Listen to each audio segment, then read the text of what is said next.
Ladies and gentlemen, hey, hi, how you doing? Welcome back to the channel. Thank you so much for stopping by. Obviously, a few days back, we got word that Season 2 for Battlefield 6 has been delayed until February 17th. Originally, it seemed like it was planned to launch on January 20th when Season 1 came to a close. However, the devs decided that it was in the game's best interest if they pushed back Season 2 and gave themselves more time to go through and polish and refine things for what will be the most important update of Battlefield 6 yet, when it does end up releasing next month. However, in the meantime, that doesn't just mean we're stuck here with the current version of Battlefield 6 for the next few weeks. In fact, they did confirm we now have an expedited January update coming up. They say prior to the January 20th Season 1 extension update, we're going to see some new update notes that will actually implement various different fixes and stability improvements across the board. And today, I want to detail a few of the things that we're hoping we're going to see in this first major 2026 update, highlight some of the other core issues going on in Battlefield 6 right now,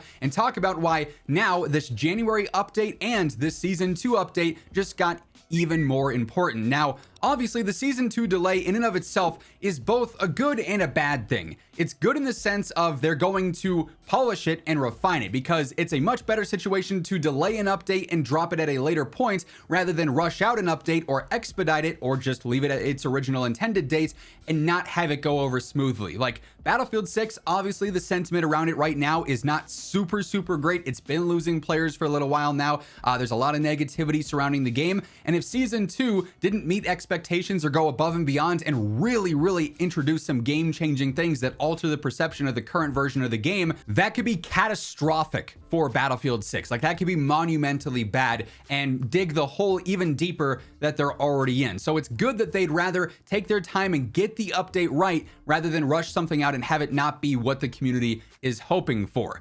Obviously, it's not great in the fact that we now have to wait an extra few weeks to get full-on new maps, new weapons, a new battle pass, other significant updates that'll be coming that won't be included in this initial January and 1st 2026 update, but it's got its pros and its cons. But this delay is likely happening because of a multitude of things. For one, as mentioned, the community is not super thrilled with this game. There's been a lot of feedback lately around various different things in game. Map quantity, map size, stability things going on in game, general playability and the user experience being a little bit diminished since the start of Season 1.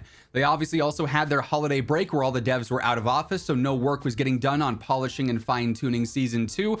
And of course, we lost Vince Zampella over the holidays as well, and that's going to have a massive effect on all the studios and everyone working on this game, both on a personal and a professional level. So all of that sort of culminating just creates what could have been a really tough spot to be in had they not delayed Season 2. So definitely seems like it's a for the better thing, despite the fact that it is disappointing we won't have a full-on new seasonal update for a little while longer. I'm hoping that the trade-offs will be worth it. In the meantime, though, this does give them a chance to focus on gameplay issues at the forefront, rather than, having Season 2 be a major content update and not really focus a ton on gameplay updates and different fixes and things like that. Its main thing, being, hey, here's the new battle pass, here's the new maps. Also, there's still a lot of bugs and glitches going on. Now they can focus on that gameplay a little bit longer, and they can focus more on specific content for Season 2. If this ends up with them shifting things into Season 2 to appeal to the large map player base that wants that content in the game, or adding in more stuff potentially for the launch of Season 2 to help with its general sentiment about the game, that ultimately could prove to be a very good thing. But what about what needs focus right now? Well, I want to highlight some of the main things that really have got to get fixed with Battlefield 6. If you guys obviously agree with some of the points that I'm bringing up here, you want to get more attention on these specific issues, a great way to do so is simply by dropping a like on the video. It helps share it around to a larger audience. And while we're at it, if you guys are new here, you want to stay informed with everything going on in Battlefield, obviously we've got this new January update coming up here soon. We'll be covering all the things that change and get updated with that, and of course everything going on with Season 2 and beyond. It's all right here, so feel free to hit that subscribe button and turn on those post notifications.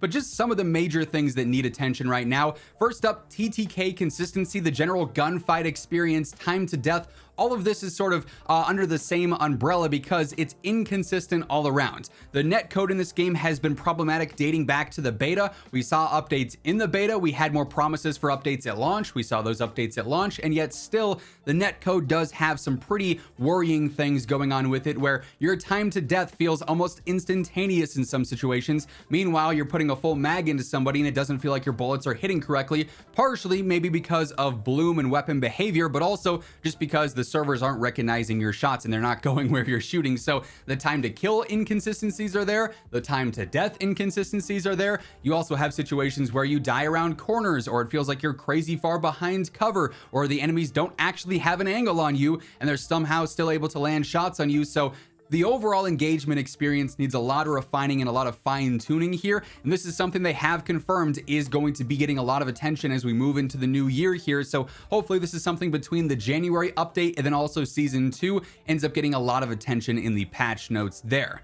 General input responsiveness on both inputs, both controller and keyboard and mouse, still feels like it needs quite a bit of work. You have situations where recoil is also adjusting your movement speed and your sensitivity as a gun is firing, and you have to do some weird corrections to fully adjust to that. The devs have confirmed aiming is not in a perfect sense yet. It's not where they want it yet, and we'll continue to see more aiming updates on both inputs here. Controller responsiveness has been a major topic basically the entire year, and while it is better now, especially after they've gone through and they've fixed the dynamic response curve and things of that nature, there are still weird situations where controller input and controller responsiveness is also lacking in some cases. There's a lot of talk about aim assist and the balance there as well. So this is something that certainly needs some more refining as we get further and further on into the year too. Another big talking point here, Portal and how it relates to general progression and XP and how it impacts you playing against bots. Portal this year really has felt like a big miss because there's so many cool things out there, but it's not always worth your time to play these Portal experiences because it's so limited in if you can level up your weapons, if you can level up your overall operator and your career rank, or if you're just finding matches full of bots and not real players, and then you're getting nothing done there either. So Portal needs some overhaul here to make it a more respectable place for your time, basically. So you can go through and you can play the cool community built experiences and get rewarded in terms of weapon XP and player XP, and it's not just half filling with bots, and it's this really cool potential, but it's not the same thing as actually playing with real players in it. The menu and the navigation and actually finding these experiences is also not great. This is again something the devs have highlighted that, yeah, we need to do a better job of really highlighting the Portal experience and refining it here. Where they're still waiting on some pretty significant updates to the tech behind Portal as well, it seems, but in general, we need some major focus there as well. I sort of touched on it there in passing, just like with the Portal XP, but also weapon progression just feels like it's a major turnoff for a lot of players in this game. You're obviously not meant to have every single gun max leveled in 5 hours of playtime, even, with double XP popped or anything.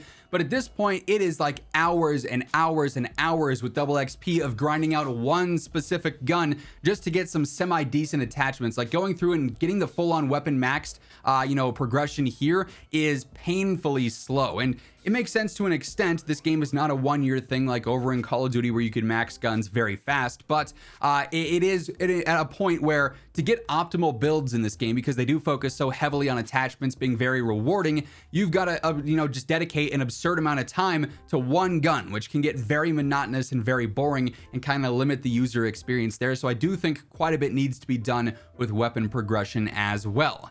Shifting focus over to RedSec momentarily here, I think this Battle Royale has so much potential. I love the gameplay loop here. It does need some balancing checks with, vehicles and some stuff going on there. It's far from a perfect product, but the core elements are there and so much potential is there.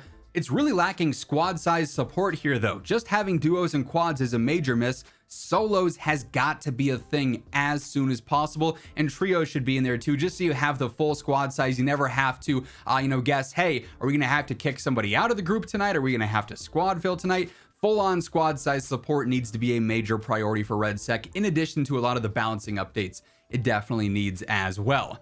Across the board here, we're talking RedSec and multiplayer alike.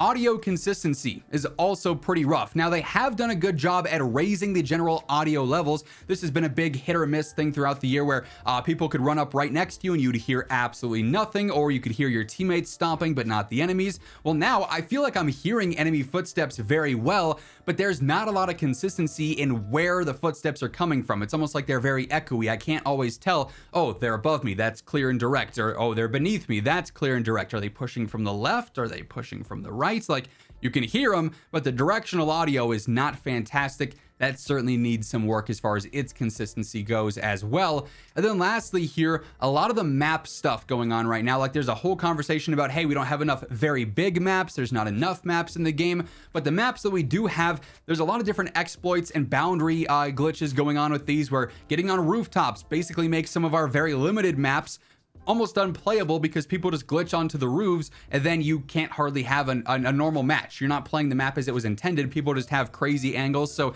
they need to work on a lot of these map exploits and out of bounds exploits that are going on that could certainly help the pacing and the flow of the limited number of maps that we've got in the game as of right now. So in general here, there's a lot of very major things the devs can and have to focus on as we see our first major update for 2026 roll out here very soon. And then ultimately as we get into season 2 as well, obviously as the devs all are coming back from their holiday break now, we should see an uptick in communication. A lot of the devs back on social media and hopefully engaging with the community again, just like they were before the break. So we'll have a much clearer picture here of what to expect with various different updates and what's getting attention and what's planned to be updated here in the near future. Of course, I'll be keeping you guys up to date with all of that, so be sure to hit that subscribe button to stay in the know. And if you guys enjoyed this video, hit that like button on your way out as well. But that's going to do it for this one. Once again, thank you so much for tuning in, and until next time, take it easy, have an awesome rest of your day, and I'll catch you later. Peace out.